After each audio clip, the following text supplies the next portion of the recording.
Une veuve a perdu son enfant.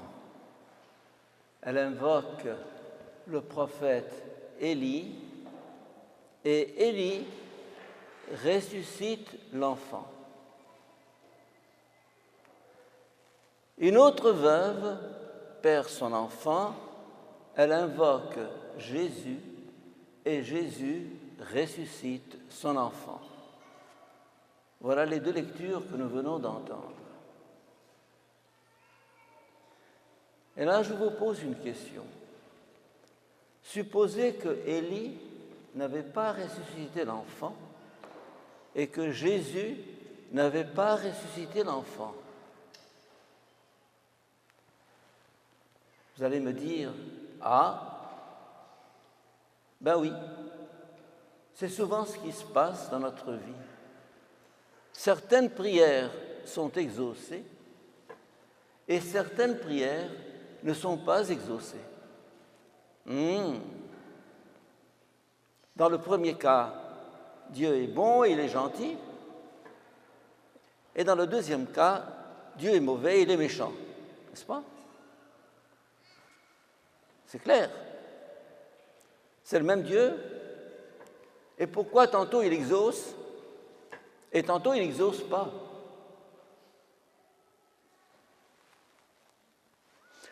Je vais vous raconter le cas d'une amie à moi qui a perdu sa fille à 26 ans. Elle avait 3 enfants, en bas âge.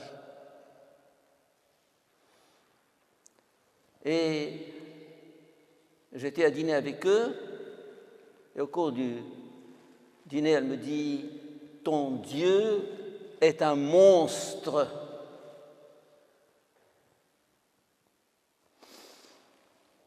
Une femme qui perd sa fille à 26 ans avec 3 enfants en bas âge. Pourtant, c'était une croyante qui allait à l'église, qui avait toute une éducation chrétienne, mais devant ce scandale, elle a craqué. Et jusqu'à présent, c'est à peine si elle m'adresse la parole, parce que moi, je suis le représentant de Dieu. Alors sa colère contre Dieu est un peu une colère contre moi. Que lui dire? Que vous dire, à vous? Tant que nous prions et que Dieu exauce, je suis en santé, les affaires vont bien, les enfants grandissent, tout est pour le mieux, no problem. C'est simple, c'est clair, Dieu est bon. Et puis, tout à coup,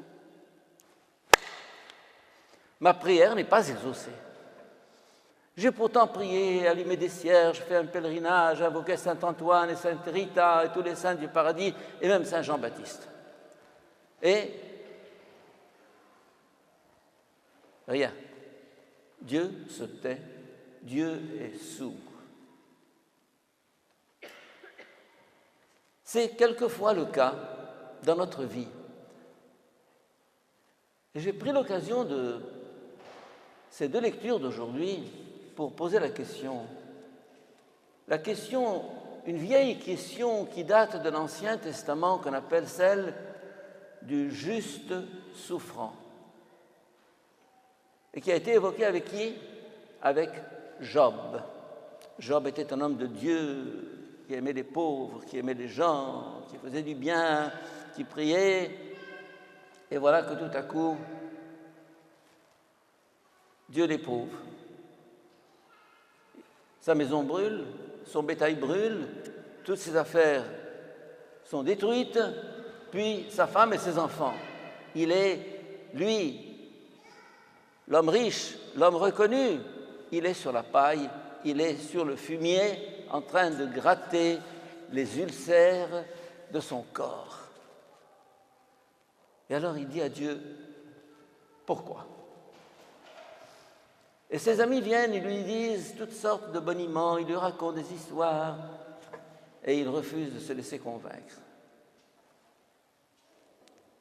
Eh bien, Je pose la question parce qu'il y a deux genres de foi. La foi qui est exaucée, qui est lumière, et la foi qui n'est pas exaucée et qui est ténèbres. Une foi qui est lumière, une foi qui est exaucée, n'est pas encore la foi. Ah, oui. Je vous raconte une petite histoire aussi, parce que j'aime les histoires. Un enfant se fait opérer et sa mère lui tient la main. Et alors, avant qu'il y ait les anesthésiques et toutes les piqûres, etc., il est là à souffrir. Et sa mère lui tient la main et le regarde dans les yeux. Et alors, il sait, il croit. Il croit que cette souffrance qu'il endure, c'est pour son bien. Il ne comprend pas, mais il sait. Vous allez me dire, savoir, c'est comprendre. Eh bien non. Quelquefois, on ne comprend pas. Il ne comprend pas, ce petit enfant, il ne sait pas pourquoi. Mais en regardant sa mère, en voyant son regard penché sur lui, il sait que c'est pour son bien. Il sait. Dans notre vie, mes chers amis, nous allons passer par des épreuves. Échec à l'examen. J'ai pourtant prié, j'ai allumé des cierges, etc. Échec dans une relation. Santé. Problème de santé. Il y a 2 ans, j'ai vécu une année noire. Plus qu'une année même. Tout fichait le camp. Je n'arrivais pas à uriner, mes jambes étaient enflées. Je ne dormais pas, je n'avais pas d'appétit, je passais plusieurs jours sans manger ou presque. Tout foutait le camp. Et je me suis dit, bon, mets un X sur ta vie, c'est fini. Tu as atteint 80 ans, ça suffit.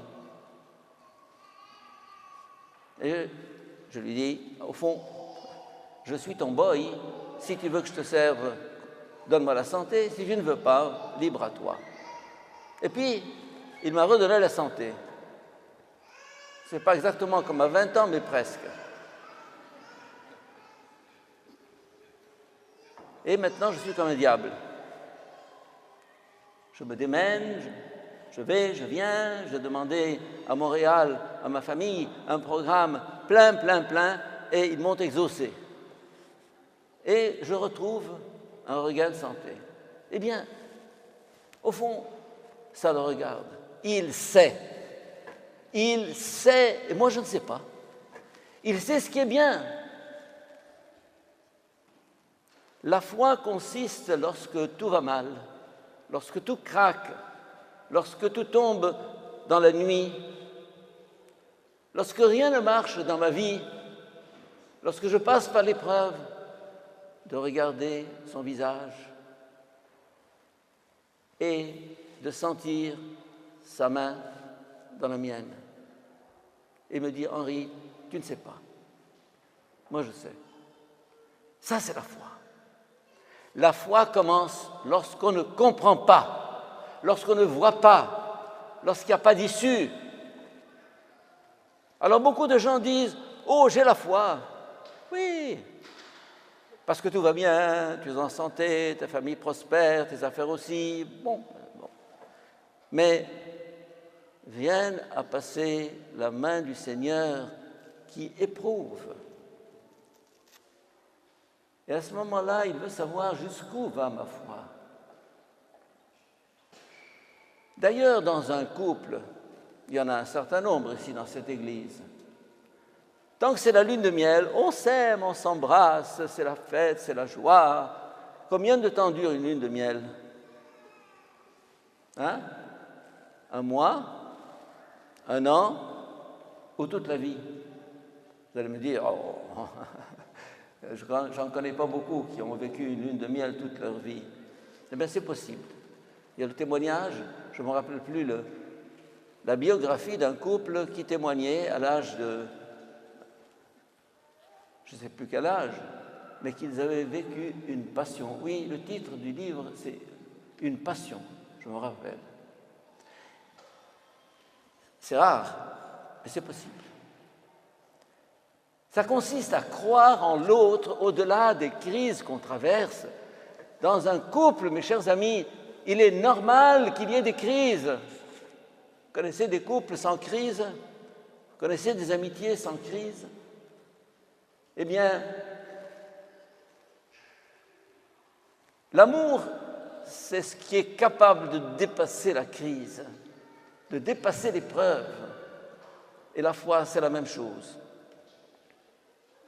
Alors, dans ces deux lectures que nous venons d'entendre, Dieu a exaucé.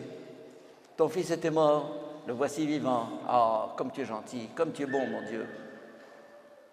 Mais combien de fois la prière n'est pas exaucée? À ce moment-là, on entre dans le tunnel. Mais un tunnel, mes chers amis, a un aboutissement. Il y a la lumière au bout du tunnel. La foi, c'est la certitude que toute ténèbre dans ma vie débouche dans la lumière, que toute épreuve dans ma vie débouche dans l'amour. Amen.